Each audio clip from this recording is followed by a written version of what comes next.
هڅې پیل د جوړېدو دا وطن د رغېدو بیا آباد. تاسو سیستم د توسعې په حالت کې ده او خلک برق غواړي له موږ نه. دا اوس هم پر روان پلان کې د موږ او د تاسو د هېواد مختلفو ولسوالیو ته د برق رسول دي. له بلې خوا څخه د ټاپ د پروژې موضوع ده چې موږ ترکمنستان کې مجلس سره وکړو. دغه کارونه هم کیدای شي په راتلونکي کې شروع شي.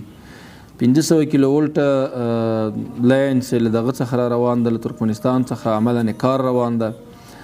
1000 میگا واټه برېښنا هغه ده. دغسې د ازبکستان سره موږ مجلس وکړو. 1000 میگا واټه برېښنا د هغوی له خوا نه راځي چې د هغوی عملیاتي چارې هم ټول خپل ازبکستان مخ ته بیایي د ترانسمیشن لاینونو.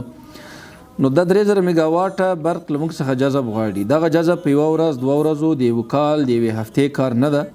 نو موږ به ور له مخه ځان ورته آماده کوو، توسعه به وسیع کوو او مختلفو ساحاتو ته مختلفو ولسوالیو ته به شبکه غځوو. رئیس صاحبان، معاون صاحبان مکلفیت لري چې د شپې او د ورځې باید دوی خپل ټیمونه تعقیب کړي. نو صفري میټرانو باندې عاجل کار شروع کوي. په ولایاتو کې چې انالوګ میټران دي هغه عاجل تبدیل کوي او دغسې د عایداتو راټولول دي. نو په دغه برخه کې باید ګړندي ګامونه پورته کوي. په دې کې باید کوشش وکړي، مقرضتونه باید راټول کړي چې په هر رقم باندې وي. او بله خبره دا ده چې په ولایاتو کې تاسې همکاري له نورو اداراتو نه وغواړئ. والي صاحب والي صاحب سره جلسې وکړئ، د والي معاون ته ورسئ، د علماو شورا ته، قمندان د امنیت ته، د استخباراتو رئیس ته، له خلکو سره هماهنګي وکړئ، خلکو ته قناعت ورکړئ.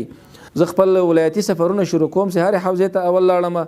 له الف تر یا به ما سره پوره ټیم وي، د هرې برخې ټیم به را سره وي، تخنیکي، تفتیش، د تجارتي برخې.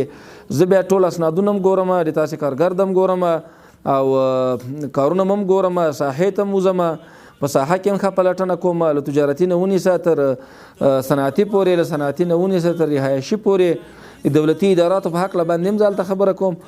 نو دوستانو په دې کار کې ډېره عجله وکړئ، ډېر کوشش وکړئ.